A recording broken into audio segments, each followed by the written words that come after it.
பிரியம் நல்லது. பிரியமான சகோதர சகோதரிகளே, உங்கள் அனைவரையும் மீண்டுமாக அருள்நாதர் இயேசு கிறிஸ்துவின் நாமத்திலும் ஜீவோடு திருச்சபையினுடைய அன்பர்ப்பன் ஐக்கியம் சார்பாகவும் அன்போடு வாழ்த்தி வரவேற்கிறேன்.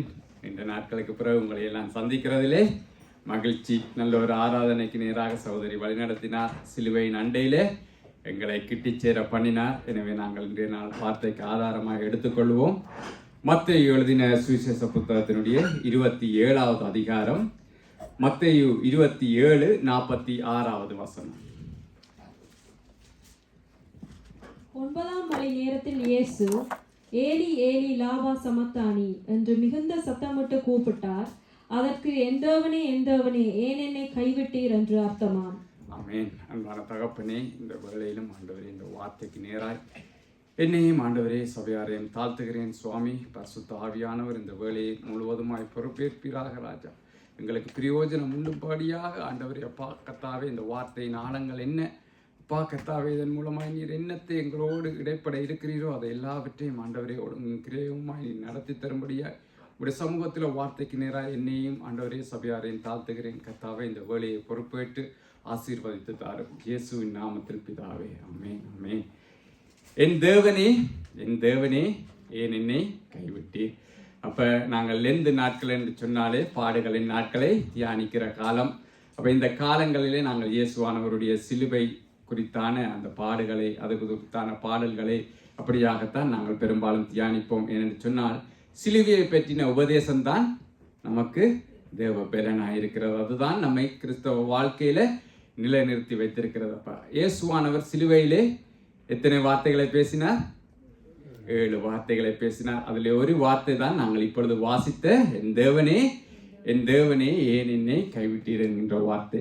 சரி, இதே வார்த்தையை பழைய ஏற்பாட்டிலேயும் ஒரு பரிசுத்தவான் சொல்லி இருக்கிறார். யாராவது பழைய ஏற்பாட்டிலேயும் ஒரு பரிசுத்தவான் இதே வார்த்தைகளை சொல்லி தேவனை நோக்கி பார்த்ததை நாங்கள் காண முடியும். யாராவது?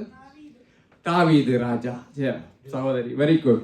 தாவீது ராஜா அந்த ஜாக்கப் பிரதருடனே சொல்றார். சங்கீதம் 22:1 நேராக நாங்கள் இப்பொழுது வேதத்தை திருப்புவோம். சங்கீதம் 22:1. என் தேவனே ஏன் என்னை கைவிட்டீர்? எனக்கு உதவி செய்யாமலும் நான் கதறி சொல்லும் வார்த்தைகளை கேளாமலும் ஏன் தூரமாயிருக்கிறீர்? ஆமென். தாவீது ராஜாவும் தன்னுடைய வாழ்க்கையிலே ஒரு சந்தர்ப்பத்திலே சொல்லுகிறார், என் தேவனே ஏன் என்னை கைவிட்டீர் என்று சொல்லி.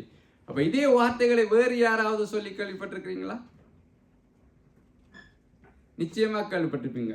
நானும் நீங்களும் ஏதாவது ஒரு சந்தர்ப்பத்திலே அல்லது பல சந்தர்ப்பங்களிலே எங்களுடைய வாழ்க்கையிலே நாங்கள் சொல்லுகிற வார்த்தை தான், தேவனே ஏன் என்னை கைவிட்டீர், அல்லது என் தேவனே ஏன் எனக்கு இப்படி நடக்கிறது, இல்லாட்டிக்கு எனக்கு மட்டுமே இப்படி நடக்குது, ஏன் நான் இப்படியான சூழ்நிலைக்குள்ள போக வேண்டும் என்ற இந்த வார்த்தைகளை நானும் நீங்களும் எங்களுடைய வாழ்க்கையில சொல்லாமல் கடந்து வந்திருக்க முடியாது என்று நான் விசுவாசிக்கிறேன். ஏனென்று சொன்னால் அதுதான் கிறிஸ்தவ வாழ்க்கை. அதற்குள்ள அப்படி நீங்கள் போயிருந்தால் தான் நீங்கள் கிறிஸ்தவ வாழ்க்கைக்குள்ளே போறீர்கள் என்ற அர்த்தம். ஏனென்று சொன்னால் கர்த்தராகிய இயேசு கிறிஸ்துவும் இதே வார்த்தைகளை சொன்னார். பழைய ஏற்பாட்டிலே நாங்கள் பார்க்கிற ஒரு நல்ல பரிசுத்தவானாகிய தாவீதும் இதே வார்த்தைகளை சொல்லுகிறார்.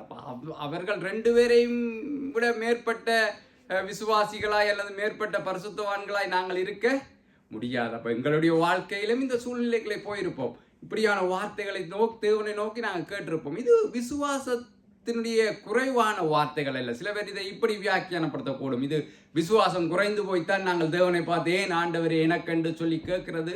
இது விசுவாச குறைவான வார்த்தை அல்ல. இது உள்ளம் உடைந்து நாங்கள் நெருக்கப்படுகிற நேரத்திலே நாங்கள் தேவனோடு போய் எங்களுடைய ஆற்றாமையினால, எங்களுடைய இயலாமையினால நாங்கள் சொல்லுகிற வார்த்தை தான், ஏன் கடவுளே எனக்கு இப்படி என்கிற வார்த்தை. அப்போ இதை குறித்து நாங்கள் பயப்படுத்தவில்லை. இது நாங்கள் விசுவாசத்தை குறைஞ்சு போய் எங்களுடைய விசுவாசத்தில் கேள்வி வந்ததுனால நாங்கள் இதை கேட்கிறோமான்றது கிடையாது. இது எங்களுடைய உள்ளம் உடைந்து போன நேரத்தில், நாங்கள் நொறுக்கப்படுகிற நேரத்தில், என்ன செய்கிறது என்று திக்கு திசை தெரியாமல் நிற்கிற நேரத்தில் தான் நாங்கள் கடவுளை பார்த்து இந்த வார்த்தையை கேட்போம். ஏன் ஆண்டவரே எனக்கு இப்படி நீருமா என்னை கைவிட்டுட்டு என்ற சூழ்நிலை அப்படி இருக்கும். பிரியமானவர்கள், நாங்கள் பார்க்கிற போது சூழ்நிலை எப்படி இருக்கும் என்று சொன்னால் எங்களை தேவனும் கைவிட்டு விட்டாரோ என்கிறது போல எங்களுடைய சூழ்நிலை எல்லாம் அமைகிற போது நாங்கள் இப்படியான வார்த்தைகளை தேவனை நோக்கி கேட்கிறது அல்லது தேவனை நோக்கி மன்றாடுகிறது உண்டு. இப்போ இதை குறித்து தான் இன்றைய நாளில் நாங்கள் தியானிக்க போகிறோம். இப்போ நாங்கள் 3 பேரை குறித்து பார்ப்போம். முதலாவது கர்த்தராகிய இயேசு கிறிஸ்துவை குறித்து பார்த்தோம். இரண்டாவது பழைய ஏற்பாட்டு மனுஷனாகிய தாவீதை குறித்து பார்த்தோம். மூன்றாவது எங்களுடைய வாழ்க்கையிலும் இதே காரியங்களை நாங்கள் பார்க்கிறோம் பிரியமானவர்களே. அப்போ முதலாவது நாங்கள் கல்வாரி மாமலையின் மேலே அந்த சிலுவையில தொங்கிய போது கர்த்தராகிய இயேசு கிறிஸ்து ஏன் இந்த வார்த்தைகளை சொன்னார் என்பதை நாங்கள் முதலாவது ஆராய வேண்டும். அப்ப அவர் எந்த சந்தர்ப்பத்தில் சொன்னார் என்று சொன்னால், என் தேவனே ஏன் என்னை கைவிட்டீர் என்று சொல்லி சிலுவையில எங்களுடைய பாவங்கள் அவர் மேலே சுமந்த போது பிதாவாகிய தேவன் தம்முடைய முகத்தை அவருக்கு மறைத்து கொண்டாராம். அப்ப பாருங்கள், பிதாவும் குமாரனும் எவ்வளவு காலமாக இணைந்திருந்தார்கள்? யுகங்களாய். ஏனென்று சொன்னால் அவர்களுக்கு தொடக்கமும் இல்லை முடிவும் இல்லை. அப்ப யுகங்களாய் காலங்களாய் ஒன்றாயிருந்த பிதாவையும் குமாரனையும் என்னுடையதும் உங்களுடையதுமான பாவம் அந்த சிலுவையிலே அவர்கள் இருவரையும் பிரித்தது பிரியமானவர்கள். அதனாலதான் இயேசு அந்த சிலுவையின் வேலைக்கு பயப்பட்டார். பிதாவே, இந்த பாத்திரம் என்னை விட்டு நீங்க கூடுமானால் நீங்கட்டும் என்று ஏன் சொன்னார்? கசியடிகளுக்கு பயந்தா, இல்லது ஆணி அடிக்க போறார்கள் என்று பயந்தா, இல்ல சிலுவையில தொங்க போகிறார்கள் என்று பயந்து அல்ல. பிதாவை விட்டு இந்த பாவம் என் மேல வருகிற போது அது பிதாவை விட்டு என்னை பிரிக்க போகிறது என்பதனாலதான் அவர் அந்த வேலையை குறித்து அந்த பாத்திரத்தை குறித்து கவலைப்பட்டார். அப்ப பிதாவாகிய தேவன் இப்பொழுது என்ன, உலகத்தின் பாவத்தை எல்லாம், என்னுடைய உங்களுடைய இந்த உலகத்தின் முழு பாவத்தையும் யார் மேல சுமர பண்ணினார்? கர்த்தராகிய இயேசு கிறிஸ்துவின் மேல சுமர பண்ணினார். ஆனால் என்ன, அவர் மேல பாவத்தை சுமர பண்ணின பிதாவுக்கு இப்பொழுது தம்முடைய குமாரனை ஏறெடுத்து பார்க்க முடியாது. ஏனென்றால் வேதம் சொல்லுகிறது, அவர் பாவத்தை பாராத சுத்த கண்ணர். அதனால பாவத்தை எல்லாம் அவர் மேல சுமத்தி விட்டு அவரை கைவிட்டு விட்டார். அவரை நோக்கி தன்னுடைய முகத்தை மறைத்து கொண்டார் என்று சொல்லி பார்க்கிறோம் பிரியமானவர்களை. பிதாவாகிய தேவனுக்கு முன்னால 2 ஆப்ஷன் இருந்துச்சு. ஒன்று நியாயமானது. என்ன, நாங்கள் செய்த பாவத்துக்கு நாங்கள் கைவிடப்பட்டு நாங்கள் ஆக்கின தீர்ப்பு அடைய வேண்டும். அவர் எங்களை கைவிடுகிறது முதலாவது ஆப்ஷன். அது நியாயமான ஆப்ஷன். அதுதான் நடக்க வேண்டிய நீதியான காரியம். இன்னொன்று அது அநியாயமானது. என்ன, ஒரு பாவமும் செய்யாத, ஒரு குற்றமும் செய்யாத கர்த்தராகிய இயேசு கிறிஸ்துவின் மேல் அவ்வளவு பாவங்களையும் சுமத்தி அவரை கைவிட வேண்டும் பிரியமானவர்களே. பிதாவாகிய தேவன் எங்களை சிநேகித்து தம்முடைய நேசகுமாரனை கைவிட்டார். அதுதான் கல்வாரி சிலுவை. நாங்கள் அதை கல்வாரியை நோக்கி பார்க்கிற போது என்னத்தை பார்க்கணும் என்று சொன்னால், பிதா அந்த இடத்துல தொங்க வேண்டியது யாரு? கல்வாரி சிலுவையில் தொங்க வேண்டியது நான். ஆனா யார் தொங்கிக் கொண்டிருக்கிறார்? கர்த்தராகிய இயேசு கிறிஸ்து. அப்போ பிதாவாகிய தேவன் என்னை கைவிடாமல் என்னை சேர்த்து கொண்டு தம்முடைய நேசகுமாரனை கைவிட்டார். அவரை பாவங்களை சுமக்கும்படியாக, அக்கிரமத்தை அனுபவிக்கும்படியாக அவரை கைவிட்டார் பிரியமானவர்களே. அப்ப பிதாவாகிய தேவனை அவ்வளவு நேரமாக அவர் பிதாவே பிதாவே என்றுதான் சொல்லி, நீங்க பைபிள்ல எங்க வாசிச்சாலும் என் பிதா என் பிதா என் பிதா என்றுதான் சொன்னார். எப்பயாவது தேவன் என்று சொன்னாரா? எப்ப சொன்னார்? ஏன், உலகத்தின் பாவம் எல்லாம் அவர் மேல சுமந்து அந்த பிதாவென்று கூப்பிடுற அந்த பாக்கியத்தையே அவர் இழந்து போய்விட்டார். ஏன், எங்களுடைய பாவம் அவர் மேலே சுமந்திருந்தபடினால. இப்பதான் சொல்கிறார், என் தேவனே ஏன் என்னை கைவிட்டீர் என்று சொல்லி. பாருங்கள், அந்த சிலுவை எவ்வளவு கொடூரமாய் தேவனை மாற்றினது என்று சொல்லி. ஏனென்றால் ஒரு சேர இருந்த பிதாவையும் குமாரனையும் பிரித்தது பிரியமானவர்களே எங்களுடைய பாவம். கைவிடப்பட்ட சூழ்நிலையில பிதா மேல அவர் அவ்வளவு நம்பிக்கையா இருந்தார். என் பிதா எப்பொழுதும் என்னோட கூட. நீங்க யோவானை எடுத்து வாசித்தால் அந்த சிலுவையின் வேளை வந்த பிறகு, அந்த ராப்போஜனம் முடித்த பிறகு அவர் சிசுர்களோட பேசுகிற அநேக போதிகள் வரும். அப்பொழுது எல்லாம் என் பிதாவும் நானும் ஒன்றாயிருக்கிறோம், நாங்கள் ஒன்றாயிருக்கிறது போல நீங்கள் ஒன்றாயிருங்கள் என்று சொல்லி என் பிதாவோடு நான் இருக்கிறேன் என்றே சொல்லி கொண்டு வருகிறதை நாங்கள் யோவான்ல வாசிக்க முடியும். ஆனால் ஒரு வேளையிலே அந்த சிலுவையிலே அவர் சொல்லுகிறார், என் தேவனே ஏன் என்னை கைவிட்டீர். எவ்வளவு நிர்வாகமான நிலையில, எவ்வளவு நொந்து போன நிலைமையில அவர் இந்த வார்த்தைகளை சொன்னார் என்பது எங்களுக்கு தெரியும். நாங்கள் அடிக்கடி தியானிக்கிற சிலுவையின் வார்த்தைகள் தான். ஆனால் நாங்கள் இன்றைக்கு எங்க போறோம் என்று சொன்னால், மெயின் போக்கஸ் எங்களுடைய சங்கீதம் 22க்குள்ளே நாங்க போறோம். அப்ப தாவீது எந்த சந்தர்ப்பத்திலே இந்த வார்த்தைகளை சொன்னார் என்கிறதையும் நாங்கள் தியானிக்க வேண்டும். என்று சொன்னால், கர்த்தராகிய இயேசு கிறிஸ்து அவருடைய தேவத்தன்மையை குறித்து இருக்கிறபடினால நாங்கள் நினைக்கலாம் அது கடவுளுக்குரியது என்று சொல்லி. ஆனால் தாவீது எங்களைப் போல ஒரு மனுஷன். அவனும் எல்லா விதத்திலும் எங்களைப் போல ஒரு மனுஷன். கர்த்தராகிய இயேசு கிறிஸ்து 100% எங்களை போன்ற மனுஷனாக வந்தார். ஆனால் அவர் 100%, அதான் பாஸ்டர் நெடுகளும் சொல்றார், அவர் 100% மனுஷத்தன்மையும் 100% தெய்வத்தன்மையும் உள்ளவர். ஆனால் தாவீது அப்படி இல்லை. அவனிடத்துல தெய்வத்தன்மை இல்லை. அவன் 100% எங்களைப் போல ஒரு மனுஷன். அப்ப அவனும் ஒரு சந்தர்ப்பத்திலே என் தேவனே ஏன் என்னை கைவிட்டீர் என்று சொல்லுகிறான். அது எந்த சந்தர்ப்பம் என்று சொன்னோம் பிரியமானவர்களை நாங்கள் எடுத்து வாசிப்போம். 1 சாமுவேல் 23ஆம் அதிகாரம் 25வது வசனம். 1 சாமுவேல் 23:25.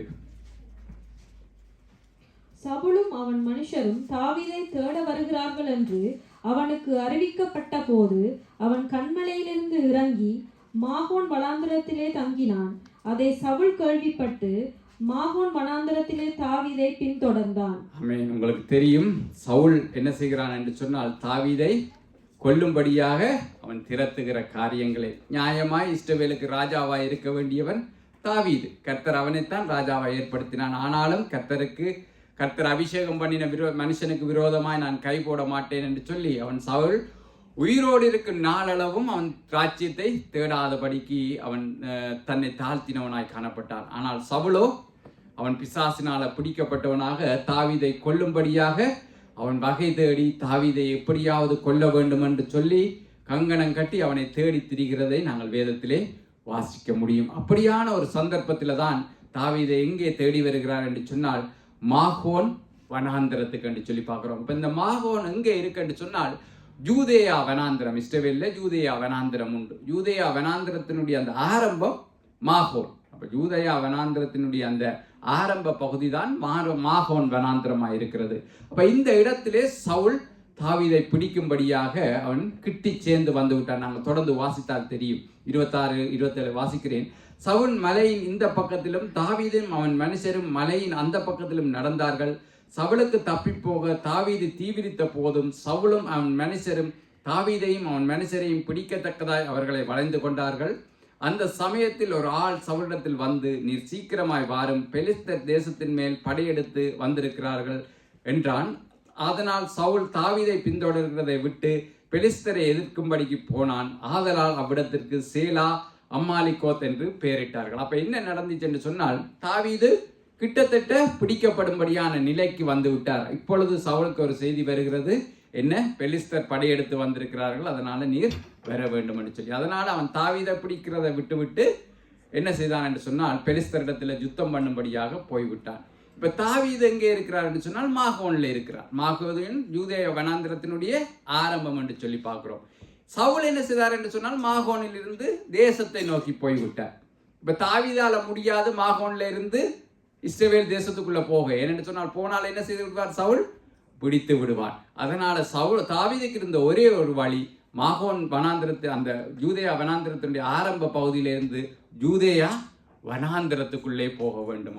அவன் தன்னை காப்பாற்றிக் கொள்ள வேண்டும் என்று சொன்னால் வனாந்திரத்துக்குள்ளே போக வேண்டும். அப்ப அந்த மாதிரியான ஒரு சூழ்நிலை வந்த போதுதான் அவன் என்ன செய்கிறான், யூதேயா வனாந்திரத்துக்குள்ளே போகிறான். அப்ப அந்த யூதேயா வனாந்திரத்துக்குள்ளே சவுல் பிரவேசித்த போது பாடின சங்கீதம் தான் சங்கீதம் 22. அப்ப அவன் வனாந்திரத்துக்குள்ளே கடந்து போகிற போது அவன் அனுபவித்த அந்த வேதனைகள், அந்த துன்பங்கள், அந்த துயரங்களை அவன் ஒரு சங்கீதமாய் பாடுகிறான். அவனுடைய இருதயத்தின் நிலைமை எப்படிப்பட்டது என்பதை சங்கீதமாய் பாடுகிறான். அதுதான் சங்கீதம் 22 பிரியமானவர்கள். அப்ப அந்த சங்கீதம் 22 தாவீது கைவிடப்பட்ட நிலைமையிலே நியாயமாய் அவன் ஆள வேண்டியவன், ஆனாலும் அவன் தன்னுடைய இருதயத்தை தாழ்த்தி கொள்கிறான். அவனிடத்தில் எந்த அநியாயமும் இல்லை. இப்ப நாங்களும் அப்படிப்பட்டுதான் கேட்கிறோம், ஆண்டவரே நான் எதுவும் செய்யலையே, ஏன் எனக்கு இந்த நிலைமை, நான் அப்படியாக ஒரு பெரிய மீறுதலை செய்யதை விடவில்லையே, ஒரு பெரிய காரியத்தை செய்து விட, ஆனால் நான் இவ்வளவு துன்பத்தை அனுபவிக்கிறேனே, இவ்வளவு துயரத்தை அனுபவிக்கிறேனே. அப்ப அதே கேள்விதான் தாவீதுக்கும், ஆண்டவரே நான் எதுவுமே செய்யலையே, நீர் அபிஷேகம் பண்ணினதுக்கு விரோதமாய் நான் எதுவும் சிந்திக்க கூட இல்லையே, அப்படி இருந்தும் ஏன் நான் வனாந்திரத்திலே அலைந்து திரிய வேண்டும் என்கிறது தான் அவனுக்கு கேள்வி. அப்ப அவன் என்ன நினைக்கிறான்னு சொன்னால், வனாந்திரத்தில் அலைகிற போது தேவன் என்னை கைவிட்டு விட்டார், என் வார்த்தைகளை கேளாமல் இருக்கிறார் என்று சொல்லி அவன் அதில் புலம்புகிறான். பிரியமானவர்களே, இந்த சங்கீதம் 22 ஒரு தீர்க்க தரிசன சங்கீதம். அப்ப வேதத்தில் சில சங்கீதங்கள் தீர்க்க தரிசன சங்கீதங்களாம் இருக்கிறது. இந்த சங்கீதம் 22 இயேசுவானவருடைய சிலுவையை பற்றின ஒரு தீர்க்க தரிசன சங்கீதம். தாவீது மற்ற தீர்க்கதரிசிகளை போல அவர் பிரித்தெடுக்கப்பட்ட தீர்க்கதரிசி அல்ல. இப்ப தாவீது எப்படியாக தீர்க்க தரிசனங்களை உரைத்தார் என்று சொன்னால் அவருடைய வாழ்க்கையில் இருந்து. பிரியமானவர்களே, தாவீது இயேசு கிறிஸ்துவுக்கு ஒரு சிறந்த முன்னோடி. என்னை கேட்டால் இயேசு கிறிஸ்துவனுடைய ஒரு 10% தன்னுடைய வாழ்க்கையில வாழ்ந்து காண்பித்த ஒரு முன்னோடி என்று தாவீதை சொல்லுவேன். அவனுடைய வாழ்க்கை அப்படியா இருந்தது. இயேசுவானவருடைய காரியங்களை அவன் தன்னுடைய வாழ்க்கையில வாழ்ந்து காட்டினான். இயேசுவுக்கு முன்னோடியாய் பல காரியங்களிலே அவன் வாழ்ந்து காட்டினான்.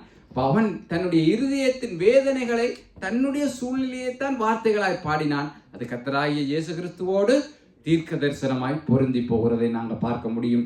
சங்கீதம் 22 6 தொடக்கம் 8 வரையிலுமான வசனங்களை வாசிப்போம். நானோ ஒரு புழு, மனுஷன் அல்ல, மனுஷரால் நிந்திக்கப்பட்டும் ஜனங்களால் அவமதிக்கப்பட்டும் இருக்கிறேன். என்னை பார்க்கிறவர்கள் எல்லாரும் என்னை பரியாசம் பண்ணி உதட்டை பிதுக்கி தலையை குலுக்கி, கர்த்தர் மேல் நம்பிக்கையாயிருந்தானே, அவர் இவனை விடுவிக்கட்டும், இவன் மேல் பிரியமாய் இருக்கிறாரோ, இப்பொழுது இவனை மீட்டு விடட்டும் என்றார்கள். ஆமென். இப்ப தாவீதை பார்த்து என்ன சொல்லுகிறார்கள்?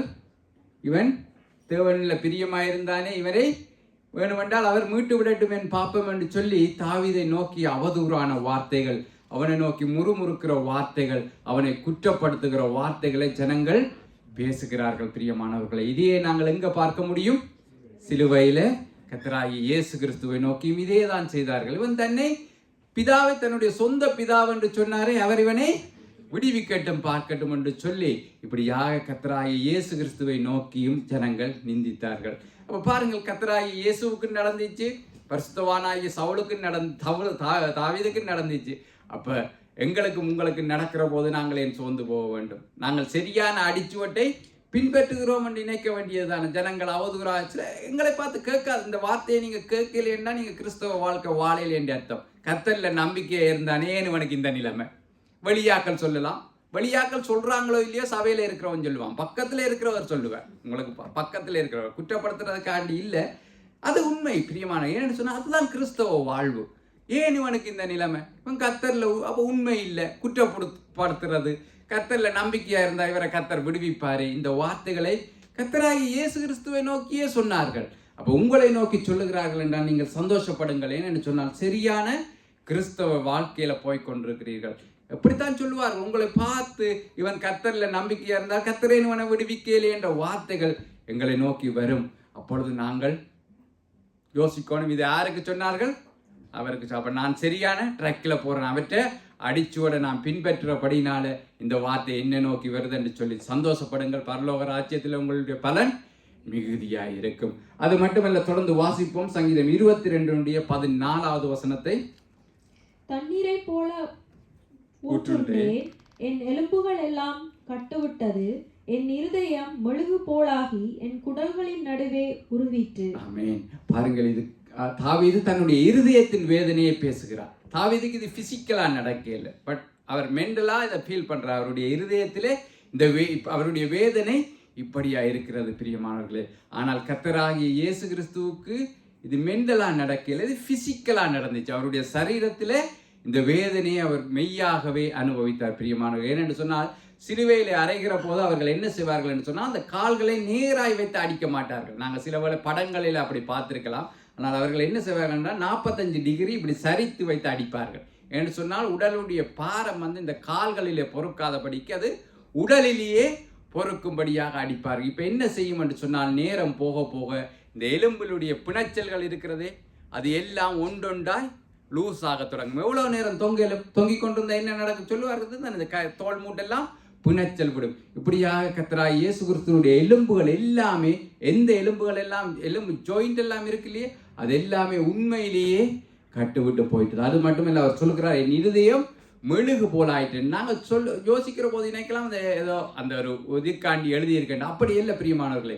எங்களுக்கு தெரியும் அவருடைய சிலுவையிலே அவருடைய முழு இரத்தத்தையும் எங்களுக்காக சிந்தினார் என்று சொல்லி. இப்ப ரத்தம் குறைய குறைய என்ன நடக்கும்? உடல்ல படிக்கிற பிள்ளைகளுக்கு தெரியும், ரத்தம் குறைய குறைய என்ன நடக்கும்?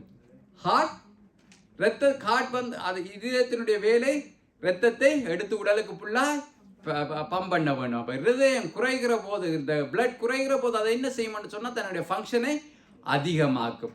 இதயம் அந்த ரத்தம் குறைய குறைய இதயத்தினுடைய துடிப்பு அதிகமாகிக் கொண்டே போகும். அப்ப அவருடைய ரத்தம் ஒரு சொட்டும் இல்லாமல் போனிச்சென்று சொன்னால் அந்த இதயம் என்ன செய்யும்? துடிச்சு துடிச்சு துடிச்சு துடிச்சு அதிகமாக துடிக்க ஆரம்பிக்கிற போது வெடிக்க ஆரம்பிக்கும், சிறு சிறு துண்டுகளாக மாற ஆரம்பிக்கும் பிரியமானவர்களே. அப்படியே அது எங்கே போகும்? கீழே குடல்களின் நடுவில் போகும் பிரியமானவர்களே. அவருடைய உள் அவயவங்கள் முழுவதுமே காயப்பட்டு உடைக்கப்பட்டால் தான் அவ்வளவு இரத்தமும் வெளியாக முடியும். அவருடைய இரத்தம் முழுவதும் வெளியாச்சு தானே. இப்போ இரத்தங்கள் எங்கெல்லாம் இருக்கும்?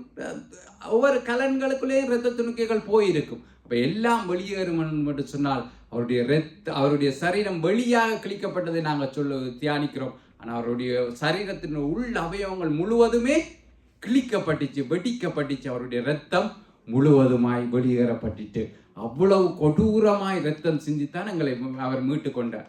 சும்மா தெரியும், அந்த ஆட்டுக்கு கழுத்தை வெட்டினோன்னு கொஞ்சம் இரத்தம் பெருமே, அந்த மாதிரி அல்ல. அவருடைய வெளி அவயவங்கள் எல்லாம் கிழிக்கப்பட்டுச்சு. அதே போல உள்ள அவயவங்கள் எல்லாம் அதுவும் எல்லாமே பிக்கப்பட்டு எல்லாமே இன்டீரியராக அவருக்கு நடந்ததுனால தான் அவ்வளவு இரத்தமும் எங்களுக்காக சிந்தி இவ்வளவு வேதனைப்பட்டுத்தான் என்னையும் உங்களையும் சிலுவையில மீட்டு கொண்டார்.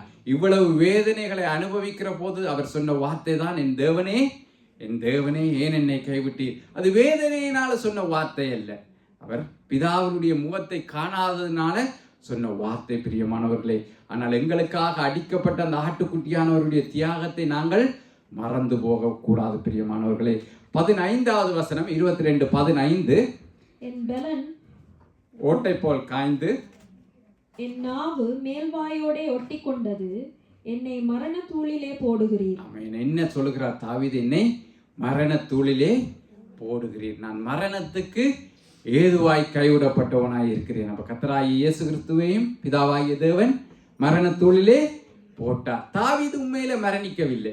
அவர் எங்களுக்கு பிறகு தெரியும், அவர் நீடித்த நாட்களாய் முதிர் வயதில் மரித்து போனார். ஆனால் கர்த்தராகிய இயேசு கிறிஸ்துவை அவர் கைவிட்டார். பிதாவாகிய தேவன் கைவிட்டார். அவர் வாழ வயதிலேயே 33 வயசு, யங் ஏஜ், கிட்டத்தட்ட என்னுடைய வயசு, அந்த ஒரு இளைய வயதுல தான் அவர் மரித்து போனார் பிரியமானவர்களே. அப்போ மரண தூளிலே போடுகிறீர் என்று தாவீது புலம்புகிறதை பார்க்க முடியும்.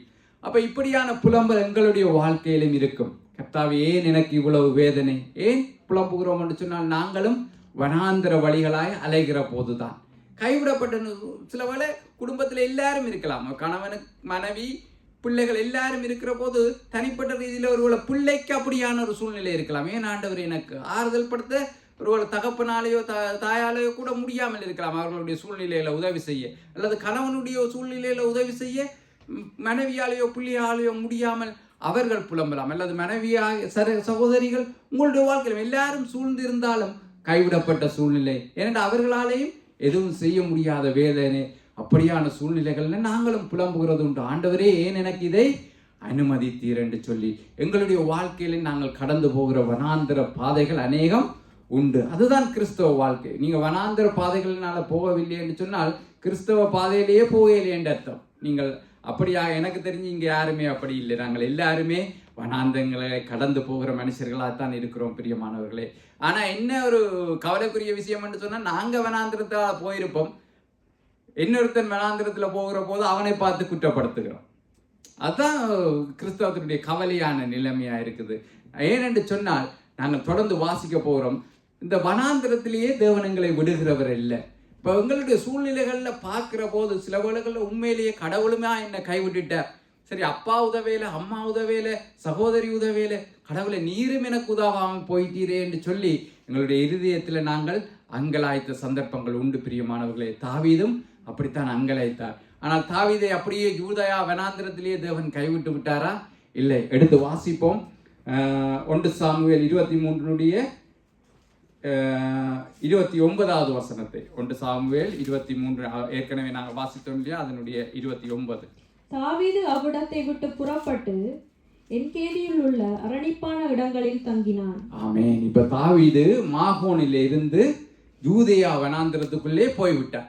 தாவீதிடத்திலிருந்து தப்பும்படியா அந்த யூதேயா வனாந்திரத்திலே போகிற போது அவர் கைவிடப்பட்டவராய், திக்கற்றவர்களாய், மனுஷர்களால் நிந்திக்கப்பட்டவராய், வேதனை அனுபவிக்கிறவராய் தன்னை உணர்ந்த போது பாடின சங்கீதம் தான் சங்கீதம் 22. இப்ப இந்த யூதேயா வனாந்திரத்தை நடந்து அதனுடைய அடுத்த ஒரு கரையை அடைந்தால் அது எங்கேதிக்கு எங்களை கொண்டு போய் சேர்க்கும். இந்த எங்கேதியை குறித்து எங்கேயாவது கேள்விப்பட்டிருப்போமா? உன்னத பாட்டிலே எல்லாம் நாங்கள் வாசிக்கலாம். நேசர் எங்கேதியில் உள்ள திராட்சை தோட்டங்களின் நடுவிலே முளைக்கிற மறுத்தோன்றி பூக்குற்று என்று சொல்லி இப்படியா எங்கேதியை குறித்து நீங்க தேடி வாசித்தீர்கள் என்ற வேதத்தில் அது ஒரு பசுமையான இடம். அங்கே நீரூற்றுக்கள் உண்டு, புல்வெளிகள் உண்டு, திராட்சை தோட்டங்கள் உண்டு, ஒலிவ மர தோப்புகள் உண்டு. அது ஒரு நல்ல பசுமையான இடம். இப்ப தாவீது வனாந்திரத்திலே அலைந்து எங்கே வந்து சேருகிறாராம்? எங்கேதியில் உள்ள அரணிப்பான இடத்திற்கு. அப்ப அவர் வனாந்தர வழியாய் நடந்து அலைந்து இப்ப எங்க வந்து சேர்ந்துட்டாருன்னு சொன்னா எங்கேதிக்கு வந்து சேர்ந்துட்டார் பிரியமானவர்கள். அப்ப எங்கேதியில் என்ன உண்டு? நீரூற்றுக்கள் உண்டு, திராட்சை தோட்டங்கள் உண்டு, ஒலிவ பழங்கள் உண்டு. அதை எல்லாவற்றையும் அவர் சாப்பிட்டு அப்படியாக இளைப்பாரி கொண்டு இருக்கிறார் பிரியமானவர்களே. இப்போ இளைப்பாரி கொண்டிருக்கிற போது நாங்கள் கற்பனை செய்து பார்ப்போம். தாவீது ஒரு காட்சியை காணுகிறார். என்ன? சில மேய்ப்பர்கள் ஆடுகளை நடத்தி கொண்டு வருகிறார்கள். அந்த ஆடுகள் வந்து அங்கே இருக்கிற அமர்ந்த தண்ணீர்களில் அவை நீராடி புற்களை மேய்ந்து அப்படியாக ஓய்வெடுக்கிறதை தாவீது காண்கிறார். அப்ப காண்கிற போது இப்ப தாவீதுனுடைய இருதயத்தில் ஒரு கேள்வி. இந்த ஆடுகளை இந்த மேய்ப்பர்கள் நடத்தி கொண்டு வருகிறார்களே, இந்த தண்ணீர் இங்கே இருக்கும் என்று தெரிஞ்சு, புட்கள் இங்கே இருக்குன்னு தெரிஞ்சு இந்த மேய்ப்பர்கள் இந்த ஆடுகளை நடத்தி கொண்டு வருகிறார்களே, வனாந்தரத்திலே அலைந்து திரிந்த என்னை நடத்தினது யார்? இந்த எங்கேதியை நோக்கி என்னை நடத்தி கொண்டு வந்தவர் யார் என்கின்ற கேள்வி தாவீதினுடைய இருதயத்தில் வந்தபோது அவன் பாடின சங்கீதம் 23. உடனே சொல்றேன், வேண்டாம், எங்களுக்கு தெரியும். என்ன சங்கீதம் 23 முதலாவது வசனம்? கர்த்தர் என் மேய்ப்பராய் இருக்கிறார், நான் தாழ்ச்சி அடையேன். அப்ப தாவீது தன்னுடைய இருதயத்தில் வந்த அந்த கேள்விக்கு யார் இந்த வனாந்தர பாதையில் என்னை நடத்தினார் என்று சொன்னால் கர்த்தர் என் மேய்ப்பராய் இருந்து என்னை நடத்தினார். யார் என்னை எங்கேதிக்கு கொண்டு வந்து சேர்த்தார்? கர்த்தர் என்னை மேய்த்து வந்தார் பிரியமானவர்களே.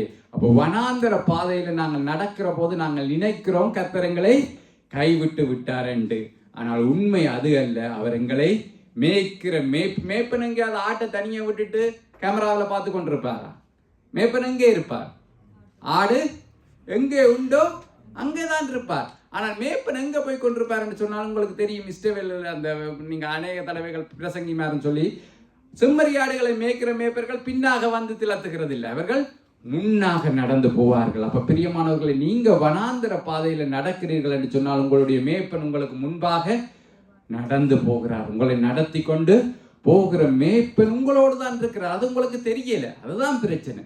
என்னென்னு சொன்னா வனாந்தரம் சுத்தி நீங்க வனாந்தரத்தை தான் காண்கிறபடினாலதான் நாங்க சொல்கிறோம் தேவன் என்னை கைவிட்டார் என்று போல. என்னென்னு சொன்னால் நாங்கள் அப்படித்தான் எங்களுடைய சூழ்நிலையில பார்க்கிறோம், எங்களுடைய நெருக்கங்களை பார்க்கிறோம், நாங்கள் கைவிடப்பட்டிருக்கிற நிலையை பார்க்கிறோம். ஆனால் எங்களால் என்னத்தை பார்க்க முடியல? எங்களுடைய மேய்ப்பரை பார்க்க முடியல. அப்ப மேய்ப்பரை எங்க காணுகிறோம்? எங்கேதியில பார்க்கிறோம். அடே இங்க தண்ணி இருக்கே, இது இருக்கேன்னு நாங்க நினைக்கிறோம், அடே கர்த்தர் என்னை நடத்தி வந்தாரே என்று சொல்லி. பிரியமானவர்களே, ஒரு சூழ்நிலையிலும் கர்த்தர் எங்களை கைவிடுகிறவர் அல்ல. எந்த வனாந்தர வழியிலும் எங்களோடு எங்களுடைய மேய்ப்பர் இருக்கிறார். கர்த்தர் என் மேய்ப்பரா இருக்கிறார், நான் தாழ்ச்சி அடையாவும். வனாந்தரத்துல வேதனைப்பட்டான், என்னை மரண தூளிலே போடுகிறேன். 22:15 அவன் சொல்கிறான், என்னை என்னத்துல போடுகிறேன்? மரண தூளிலே போடுகிறேன். சங்கீதம் 23:4 என்ன சொல்லுகிறார்? தெரிஞ்ச வசனம் தான். சங்கீதம் 23:4, நான் மரண இருளின் பள்ளத்தாக்கிலே நடந்தாலும் பொல்லாப்புக்கு பயப்படேன். அப்ப முதலில் ஒரு கொஞ்ச நேரத்துக்கு முதலாக இருந்த அவனுடைய சூழ்நிலையில் அவன் என்ன புலம்பினான்? கர்த்தாவே, நீர் என்னை மரணத்தூளில போட்டுட்டு நீர் எங்கேயோ போயிட்டீரண்டு. ஆனால் இப்ப கர்த்தர் என்னுடைய மேய்ப்பர் என்பதை அவன் அறிந்து கொண்ட போது சொல்லுகிறான், மரண இருளின் பள்ளத்தாக்கில் நடந்தாலும் நான் பொல்லாப்புக்கு பயப்படேனே. ஏன் பயப்படேன்? என்னோடு கூட இருக்கிறீர். அப்ப அவனுக்கு என்ன தெரியல வனாந்தரத்தில் என்று சொன்னால் தேவன் என்னோடு கூட இருக்கிறார் என்றது தெரியல. அதனாலதான் நாங்க புலம்புகிறோம். எங்களுடைய புலம்பலுக்கு என்ன காரணம் என்று சொன்னால் இந்த சூழ்நிலையில தேவன் எங்களோட இல்லையென்று நினைச்சு கொண்டிருக்கிறோம். ஆனா தாவீது சொல்லுகிறான், நான் மரண இருளின் பள்ளத்தாக்கில் நடந்தாலும் பயப்படேன். ஏன்னு சொன்னா எனக்கு தெரியும் மரண இருளின் பள்ளத்தாக்கிலும் தேவன் என்னோடு உண்டு, என்னோடு கூட அவர் இருக்கிறார். நான் தான் தெரியாம புலம்பிட்டேன், அவர் என்னை கைவிட்டுட்டீரே என் சொல்ல நீர் கேட்கலையேன்னு சொல்லி நான் புலம்பினேன். ஆனா அவர் இருந்தார், அவர் இருக்கிறார். உங்களுடைய சூழ்நிலையிலே தேவன் உங்களோடு இருக்கிறார், உங்கள் மேய்ப்பராய் இருக்கிறார். அதனாலதான் அவன் சொல்கிறான், முதல்ல புலம்பு. சிலவரை நாங்க புலம்பு, கர்த்தாவே என்னை மரண வேதனைக்குள்ளாக உட்படுத்துகிறீர், இந்த வேதனை எனக்கு மரண வேதனை போல இருக்கேன்னு சொல்லி நாங்க புலம்பலாம். ஆனால் கர்த்தரின் மேய்ப்பர் என்பதை நாங்கள் உணர்கிற போது நாங்கள் சொல்லுவோம், நான் மரண இருளின் பள்ளத்தாக்கில் நடந்தாலும் பொல்லாப்புக்கு பயப்படேன் என்று சொல்லி பாருங்கள் பிரியமானவர், அவருடைய கோலும் தடியும் என்னை தேற்றும். வனாந்திரத்தை குறித்து நாங்கள் கவலைப்பட தேவையில்லை. ஏனென்று சொன்னால் கர்த்தர் அந்த வனாந்திரத்திலே எங்களுக்கு முன்பாக எங்கள் மேய்ப்பன் நடந்து போய் கொண்டிருக்கிறார். அது எங்களுடைய கண்களுக்கு தெரியாமல் இருக்கலாம், எனக்கு தெரியாம இருக்குது, அதுதான் உண்மை. அதனாலதான் நானும் சொல்லுகிறேன் தான், நீங்களும் சொல்றீங்க தான். ஏன் மேய்ப்பரை காணையில வனாந்திரம் மட்டும்தான் தெரியுது, எங்களுக்கு முன்பாக நடந்து போகிற மேய்ப்பர் எங்கள் கண்களுக்கு தெரியவில்லை பிரியமானவர்களே. அப்ப அந்த மேய்ப்பன் எங்களை நடத்தி கொண்டு போய் சேர்க்கிறார். அப்ப இயேசுவானவரையும் பிதாவாகிய தாவீது ஓகே எங்கேதிக்கு போய் சேர்ந்துட்டார். அங்கே அரணிப்பாய், நல்ல செழிப்பாய், நல்ல புல் எல்லாம் உண்டு, நல்ல நீட் இது உண்டு, ஒலிவ மரம் உண்டு, நல்ல ரிலாக்ஸான இடத்துக்கு போய் சேர்ந்துட்டார். இப்ப சிலுவையில தொங்கின இயேசுவினுடைய நிலைமை என்ன? நாங்கள் எடுத்து வாசிப்போம். பிலிப்பியருக்கு எழுதின நிறுவம் 2ஆம் அதிகாரத்தினுடைய 8 தொடக்கம் 11 வரையிலுமான வசனங்கள். பிலிப்பியர் 2:8 தொடக்கம் 11. அவர் மனுஷரூபமாய் காணப்பட்டு மரண பரியந்தும், அதாவது சிலுவையின் மரண பரியந்தமும் கீழ்ப்படிந்தவராகி தம்மை தாமே தாழ்த்தினார். ஆதலால் தேவன் எல்லாவற்றிற்கும் மேலாக அவரை உயர்த்தி இயேசுவின் நாமத்தில் வானோர் பூதலத்தோர் பூமியின் கீழானோருடைய முழங்கால் யாவும் முடங்கும் படிக்கும் பிதாவாகிய தேவனுக்கு மகிமையாக இயேசு கிறிஸ்து கர்த்தரென்று நாவுகள் யாவும் அறிக்கை பண்ணும் படிக்கும் எல்லா நாமத்துக்கும் மேலான நாமத்தை அவருக்கு தந்தருளினார். ஆமென். அவர் மனுஷரூபமாய் காணப்பட்டு சிலுவையின் மரண பரியந்தம் தம்மை தாழ்த்தினார். அதோடு பிதாவாகிய தேவன் அவரை கைவிடவில்லை. அவரை என்ன செய்தார்? உயர்த்தினார். எவ்வளவா உயர்த்தினார்?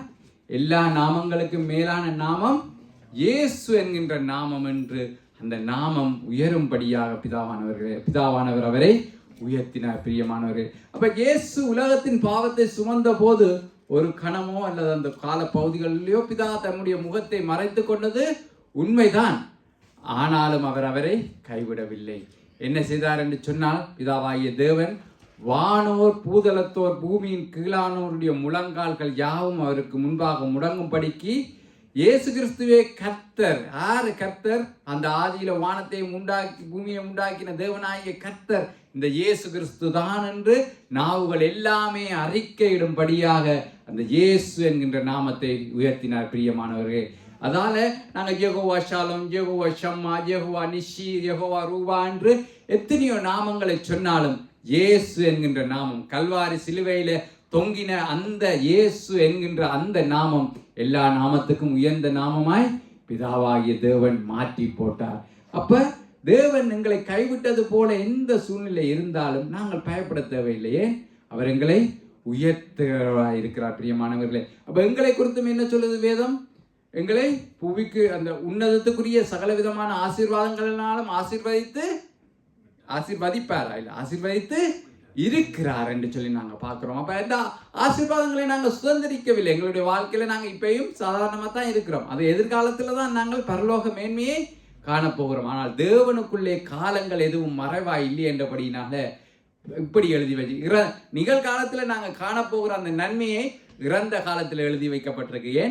ஏனென்று சொன்னால் தேவனுக்கு முன்பாக காலங்கள் மறைவா இல்லை. பிரியமானவர்களை, நாங்கள் அந்த மேன்மையை, அந்த உன்னத ஆசீர்வாதங்களை எங்களுடைய வாழ்க்கையில சுதந்திரித்து கொள்ளத்தான் போகிறோம். கர்த்தர் எங்களுடைய மேய்ப்பராய் இருக்கிறார் என்று நம்பி இந்த இடத்துல வந்திருக்கிற எங்கள் எல்லாருக்கும் அவர் பரலோக மேன்மையை தரத்தான் போகிறார். நாங்கள் தயங்க தேவையில்லை. ஆனால் அது தருவார் என்கிறது எவ்வளவு நிச்சயம் என்று சொன்னால் அது இறந்த காலத்திலேயே எழுதப்பட்டிருக்கிறது. அவர் உன்னதக்குரிய சகல ஆசீர்வாதங்களால் நம்மை ஆசீர்வதித்து இருக்கிறார் என்றே எழுதப்பட்டு என்ன அர்த்தம்? நாங்கள் அந்த நம்பிக்கையில எந்த விதத்திலும் பயப்பட தேவையில்லை. அவரை உறுதியாய் பெற்று கொண்டிருக்கிற எல்லாவரையும் அவர் முடிவு பரியந்தம் நடத்தி நம்முடைய ராஜ்யத்தில் சேர்க்க வல்லமுள்ள தேவனாய் இருக்கிறார்.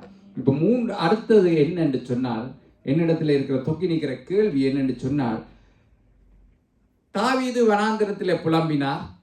கர்த்தராகிய இயேசு கிறிஸ்து அவரை எங்கேதிக்கு கொண்டு போய் சேர்த்து அங்கே இளைப்பாறும்படியாய் செய்தார். கர்த்தராகிய இயேசு கிறிஸ்து சிலுவையிலே என் தேவனே ஏன் என்னை கைவிட்டீர் என்று சொல்லி புலம்பினார். பிதாவாகிய தேவன் அவரை எல்லா நாமங்களுக்கும் மேலான நாமமாய் எல்லாவற்றிலும் மேலானவராய் உயர்த்தினார் என்று சொல்லி பார்க்கிறோம். நாங்களும் வனாந்திர வழிகளாய் நடந்து தேவனை நோக்கி கெஞ்சி கதறி மன்றாடின போது எங்களுடைய மன்றாட்டை கேட்டு தேவன் எங்களையும் எங்கேதியில சேர்த்தாரா இல்லையா? இப்போ உங்களுக்கு ஒரு பிரச்சனை இருக்கலாம், ஆனால் இது நீங்கள் முதல் இருந்த பிரச்சனை அல்ல. விசா காரியங்களுக்காக மன்றாடின போது, வனாந்திரத்தில் அலைஞ்சு திரிஞ்சு நீங்கள் மன்றாடின போது தேவன் உங்களை எங்கேதியில் கொண்டு சேர்த்தாரா இல்லையா? இன்னைக்கு நேஷனாலிட்டி எல்லாம் எடுத்து சொந்த வீடுகள் எல்லாம் வாங்கி செட்டில் ஆகும்படியா தேவன் எங்கேதியில் கொண்டு வைத்தார். இப்போ எங்களுக்கு வேறொரு பிரச்சனை இருக்கு, வேறொரு வனாந்திரம் இருக்கு. ஆனால் தேவன் எங்களை எந்தெந்த சூழ்நிலையில நாங்கள் எந்தெந்த வனாந்திரங்களில் கடந்து போகிறோமோ முடிவில தேவன் எங்களை நன்மையான ஒரு இடத்துல கொண்டே வைத்தாரா இல்லையா? வைத்தாரா இல்லையா? என்ன வைக்கலையா? அவர் தெரியும் வைத்தார். இப்ப ஒரு பிரச்சனை இருக்கு, அது தேவன் நன்மையாய் முடிய பண்ணுவார். பிரியமானவர்களை, இப்ப என்னன்னு சொன்னால் எடுத்து வாசிப்போம். 1 யோவான் 2:1. 1 யோவான் 2:1.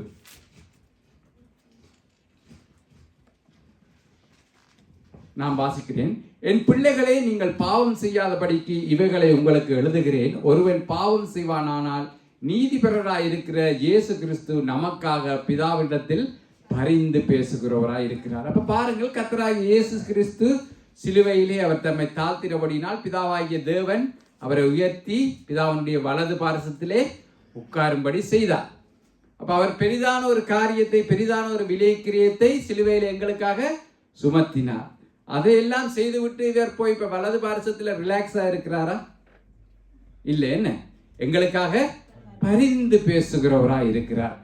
அப்ப தாவீதினுடைய வாழ்க்கையில பார்த்தால், தாவீதை அவர் வனாந்திரத்திலிருந்து நடத்தி எங்கேதியில கொண்டு சேர்த்த போது, அவன் அந்த நன்மைகளை கண்ட போது அவனுடைய இருதயம் தேவனுக்குள்ளே நன்மையாய் மாறிச்சு. அவன் கர்த்தரை குறித்து மகிமையாய் பாடுகிறான். சங்கீதம் 23 எவ்வளவு மேன்மையான சங்கீதம். அது மட்டுமல்ல, பாருங்கள், அவன் தன்னுடைய வாழ்நாள் முழுவதும் கர்த்தருக்கு உண்மையானவராய் இருந்தான். தன்னுடைய வாழ்க்கையினுடைய அந்த கடைசி கடங்களிலும் அவன் எதை குறித்து சிந்தித்தான்? தன்னுடைய ராஜ்யம் அடுத்து யாருக்கு போக போறது என்றதை குறித்து அவனுடைய சிந்தனை பெருசா இருந்துச்சு. கர்த்தருடைய ஆலயத்தை கட்ட வேண்டும் என்று சொல்லி அதற்காக எல்லா பொருட்களையும் சோதரித்து வைக்கிறான். இஸ்ரவேலுடைய மூப்பர்களை எல்லாம் அழைத்து அவன் சொல்லுகிறான், சாலமோன் வந்து சின்ன பிள்ளையா இருக்கிறான், அவனுக்கு நீங்க உதவி செய்யுங்க. என்ன, ராஜ்யத்துக்காகவா? இல்லை, அவன் தேவனுடைய ஆலயத்தை கட்டுகிற அந்த பெரிதான வேலையில் அவனுக்கு உதவி செய்யும். அப்ப அவனுடைய இருதயமும் எப்படி இருந்துச்சு? தேவனை குறித்து, தேவனுடைய சமூகத்தை குறித்து, அவருடைய ஆலயத்தை குறித்து வாஞ்சியா இருந்துச்சு. இப்ப எங்களையும் வனாந்திரங்களில் நடத்தி எங்கேதியில சேர்த்த தேவனுக்கு நாங்கள் எப்படிப்பட்டவர்களாய் இருக்கிறோம்? வெறுமனே நாங்கள் இப்ப யோசிச்சு பாருங்க, ஒரு மேய்ப்பன் ஒரு ஆட்டை நடத்துகிறார். நடத்தி தண்ணீர் உள்ள நிலைகளுக்கும் புல்லுள்ள இடங்களுக்கும் கொண்டு போய் விடுகிறது மேய்ப்பனுடைய வேலை. ஏன் மேய்ப்பன் ஆட்டை நடத்துகிறார்? ஆட்டினுடைய பிரயோஜனத்துக்கா? இந்த ஆடு நல்லா செழிச்சு விரட்டும் என்று சொல்லி எந்த மேய்ப்பனாவது ஆடு வளர்த்துருக்கிறானா? நீங்க ஆடு வளர்த்துருக்கிறீங்க, ஆனா ஊர்ல எல்லாரும் வளர்த்துருக்கிறீங்க. ஏன் ஆடு வளர்க்குறோம்? ஆடு நல்லா பல்கி பெருகி பெருகட்டுக்கும் என்று சொல்லி ஆடு வளர்க்குறோம். எங்களுடைய நன்மைக்காக, எங்களுடைய பிரயோஜனத்துக்காகத்தான் நாங்கள் ஆடு வளர்க்க. அப்போ ஒரு மேய்ப்பன் என் ஆட்டை வளர்க்கிறான் அவனுடைய பிரயோஜனத்துக்கு. பிரியமானவர்களை, கர்த்தர் என் மேய்ப்பராய் இருக்கிறார் என்பது நாங்கள் புல்லுள்ள இடங்களில் மேய்ந்து தண்ணீர்களை அருந்தி நாங்கள் சந்தோஷமாய் இருக்கிறதுக்கல்ல, மேய்ப்பனுக்கு பிரயோஜனமாய் இருக்கும்படியாக. அப்ப மேய்ப்பனுக்கு பிரயோஜனம் இல்லாத ஆடாய் நாங்கள் இருப்போம் என்று சொன்னால் நாங்கள் எங்கேதிக்கு போய் என்ன, வெறுமனை புல்லை சாப்பிட்டுட்டு தண்ணியை குடிச்சிட்டு அசை போட்டு கொண்டிருக்கும்படியாக தேவன் எங்களை அழைக்கவில்லை. தேவன் தமக்கு பிரயோஜனம் உள்ள ஆடுகளாக இருக்கும்படியாகத்தான் அழைத்தார்.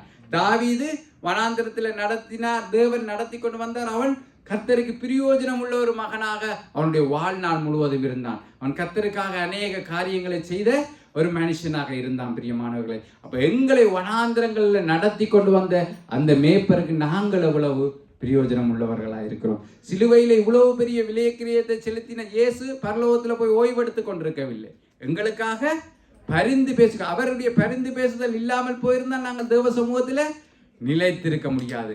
நாங்கள் எத்தனை பேருக்காக பரிந்து பேசுகிறோம்? நாங்கள் வெறும் குற்றம் தானே பிடிக்கிறோம். ஒரு சகோதரன் ஒரு ஒரு ஒரு நிலையில ஒரு விழுந்து போன நிலைமையில கண்டா உடனே குற்றம் பிடிக்கிறோம். இல்லை, அப்படி காணாட்டிக்கு கூட ஒருவேளை இருக்கும் என்று சொல்லுகிறோம். பிரியமானவர்களே, நாங்கள் மற்றவர்களுக்காக பரிந்து பேசுகிறோமா, தேவனுடைய இருதயத்துக்கு ஏற்றவைகளை செய்கிறோமா என்பதை நாங்கள் சிந்திக்க வேண்டும். ஏனென்று சொன்னால் கர்த்தரின் மேய்ப்பராக இருக்கிறார் என்று நாங்கள் சொல்லுகிறது நாங்கள் இணைச்சு கொண்டிருக்கோம். இன்று வரைக்கும் கர்த்தர் மேய்ச்சி கொண்டு போய் தண்ணீர் உள்ள இடத்துல விட்டு நல்ல புல் இடத்துலையும் விடுவார், தண்ணியை குடிச்சிட்டு புல்லை தின்னுட்டு படுத்து கிடக்கலாம் என்று. அப்படி அல்ல. எந்த மேய்ப்பனும் ஆட்டினுடைய பிரயோஜனத்துக்காக ஆட்டை வளர்க்கிறது இல்லை. மேய்ப்பன் தன்னுடைய பிரயோஜனத்துக்காக தன் ஆட்டை வளர்க்கிறான். சகோதரி ஆராதனை இவர்கள் இந்த ஜனங்களை எனக்கண்டு ஏற்படுத்தினேன், ஏன் அவர்கள் பழகி பெருகி நல்லா இருக்கட்டும் என்று சொல்லியா? இல்லை வீடு வாசல்களை இவர்கள் என் துதியை சொல்லி. அப்ப கர்த்தரை நாங்கள் காண்பிக்கும்படியாகத்தான் புறஜாதிகளுக்கு வெளியிலே இருக்கிற ஜனங்களுக்கு கர்த்தரை காண்பிக்கும்படியாக மேய்ப்பன் எப்படிப்பட்டவர் என்பதை ஆடுகளை பார்க்கிற போது தெரியாது. இப்போ சில ஆறாவது ஒரு பிரயோஜனம் இல்லாத மேய்ப்பன் ஆட்டை கொடுத்தா அவன் தண்ணியும் இல்லை இடத்துக்கும் கூட்டி கொண்டு போவான், புல்லுள்ள இடத்துக்கும் கூட்டி கொண்டு ஆடு எலும்பும் தோளுமா சாகரம் பிழைக்கிற நண்டு இருக்கும்.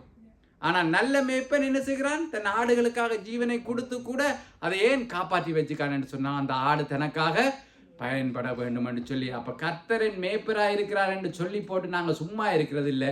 மேய்ப்பனுக்கு நாங்கள் எப்படி பயன்படுகிறோம் என்பதை அறிய வேண்டும் பிரியமானவர்கள். அதை குறித்து எங்களுடைய இருதயம் கர்த்தர் சிலுவையில் எனக்கும் இது சில பேருக்கு அந்த 40 நாளும் அழுது வடிப்பாங்க.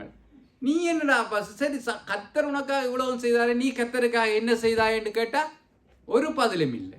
கர்த்தரும் மேய்ப்பராக இருக்கிறார் என்று சொல்லுகிறாயே, மேய்ப்பருக்கு நீ என்ன பிரயோஜனமான ஆடாயிருக்கிறாய் என்று சொல்லி கேட்டால், நீ உன்னை மேய்ப்பர் நடத்தினாரே, புல்லுள்ள இடங்களில் நடத்தினாரே, அவந்த தண்ணீர்கள் நடத்தினாரே, எதிரிகளிடத்திலிருந்து உன்னை பாதுகாத்தாரே, ஜீவனுள்ள நாளெல்லாம் நன்மையும் கிருபையும் தொடரும்படி செய்தாரே, நீ என்ன செய்தாய் என்ற கேள்விக்கு பதிலை நாங்கள் யோசிக்கணும் பிரியமானவர்கள். அப்படி யோசித்தால் எங்களுடைய கிறிஸ்தவ வாழ்க்கை மற்றவர்களுக்கு பிரயோஜனம் உள்ள வாழ்க்கையாக இருக்கும், மற்றவர்களை குற்றம் பிடிக்கிற வாழ்க்கையாக இருக்காது.